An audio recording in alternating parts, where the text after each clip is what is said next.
उत्तर दिनाजपुर के चकुलिया इलाके में डकैतों ने तांडव मचाया है, जिसके बाद बाजेश्वर में ग्रामीण सहमे हुए हैं। यहां पर बदमाशों ने घर में घुसकर हथियार के बल पर डकैती की बड़ी वारदात को अंजाम दिया है।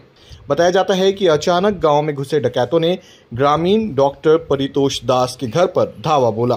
करीब 2.5 घंटे तक लूटपाट मचाई और आराम से चलते बने। इस बीच परिवार के लोगों ने विरोध किया तो कई लोगों की बेदर्दी से पिटाई कर दी।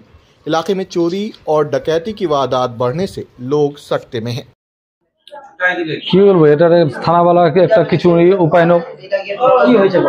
ডাকাতি হয়েছে রাতের বেলা। কিভাবে হলো, কিভাবে মানে ওরা প্রবেশ করেছে? ওই জানলা কাটে যায় ভিতরে, আমার রুমে গিয়ে আমাকে বন্ধ একদম বাদে তাদে একবারে ঝাপা দিয়ে যায়। আর ওরা আরামে 2 ঘন্টা থেকে 2.5 ঘন্টা। হ্যাঁ। আচ্ছা, তো কতজন ছিল তারা? ওরা ভিতরে 5 থেকে 6 জন। বাইরেও ছিল কি? বাইরে ছিল তো সেটা কথা বলতে পারবো না। তো কি নিয়ে গেছে? ওরা নিয়ে গেছে আমার বউর 8 থেকে 10 ভরির মতো সোনা গহনা, আর আমার ক্যাশ টাকা 40,000। আচ্ছা, তো লোকগুলো কি চেনা গেছিল? লোকগুলো তো লাগা ছিল, তো আমি তো চিনতে পারিনি।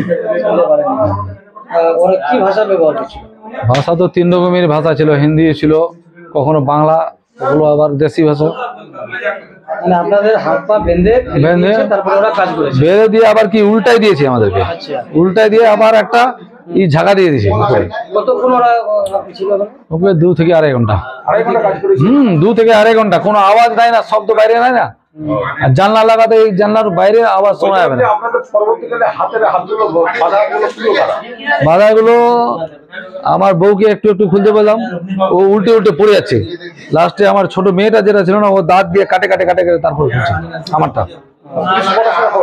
হ্যাঁ, পুলিশের তো সকালে আমি বার হলাম, তারপর আমাদের তো দরজা বন্ধ করে দিল। তখন পাশের বাড়ি ওই 57 ডাক্তার আছে, ওকে ডাকলাম, ও আসে আমাকে খুললো। ওকে বললাম যে দেখো তো কোথায় কাটা আছে, কোন দিক দিয়ে ঢুকলো। আমি তো আশ্চর্য হয়ে গেছিলাম। তখন ঘুরে দেখছি যে ওখানে কাটা। চারদিকে তো আপনার বাড়ি দেখছি পুরো সেফ আছে। হ্যাঁ, জানলাটা কেটে ঢুকেছে, সিঁড়ি দিয়ে পার হয়ে আবার ঢুকছে। আমি প্রশাসনের কাছে একটা অনুরোধ করব, এসব ব্যাপারে যেন খুব নজরদারি দেয়, আর রাত্রে যেন পেট্রোলিংটা ভালো করে হয়। এখানে আমরা মনে করি পেট্রোলিংয়ের অভাব আছে। পেট্রোলিং হচ্ছে না আমার মনে হচ্ছে এটা। আচ্ছা, মানুষের মধ্যে কি কোনো আতঙ্ক আছে? অবশ্যই আতঙ্ক আছে, সবাই আতঙ্কের মধ্যে থাকে, সবারই ফ্যামিলি থাকে, সবাই আতঙ্ক। এসব ঘটনা তো আর সুখবর না, এসব তো অত আতঙ্কেরই ঘটনা এসব। আচ্ছা, আজকে এই বাড়িটাতে যে ঘটনাটা ঘটেছে, এই বাড়িটার চারদিক থেকেই দেখা যাচ্ছে সেফ, ভালোভাবে করা আছে, গ্রিল আছে, বাউন্ডারি আছে, ভালো গেট আছে, তা সত্ত্বেও কিন্তু ঢুকলো। তো যারা এভাবে সেফ না থাকতে পারে তাদের কি অবস্থা হবে? তাদের অবস্থা আরো খারাপ হবে। এটা তো বলতে হবে আমাদের সবচেয়ে সেফ জায়গা হচ্ছে তাজ হোটেল, সেখানেও যদি দুঃসাহসিক ভয়াবহ ঘটনা ঘটতে পারে, এইসব জায়গাতে আপনি এই যে ধরেন যে আপনার একটা সেফ জায়গা, একটা বাড়ি, চারিদিকে বাউন্ডারি আছে, জানালা শক্ত আছে কংক্রিটের, অথচ এই যে 2.5 ঘন্টা ধরে একটা ডাকাতি। আচ্ছা, এই যে এটা ব্যর্থতা কার? এটা ব্যর্থতা 2.5 ঘন্টা ধরে ব্যর্থতা। তার মানে কি 2.5 ঘন্টা কি পেট্রোলিং এরিয়া একবার চলে না? যেখানে আমাদের উচিত বারবার এরকম ঘটনা ঘটার পরে ওই এরিয়ার মধ্যে 2-4 কিলোমিটারের মধ্যে পেট্রোলিং হওয়া উচিত। বলছিলেন যে পুলিশ তো আসছিল, পুলিশের কাছে আপনারা কি দাবি তুলেছেন? আমরা চাই যে এইসব ঘটনা যারা জড়িত তাদেরকে ইমিডিয়েট অ্যারেস্ট করা উচিত, ইমিডিয়েট।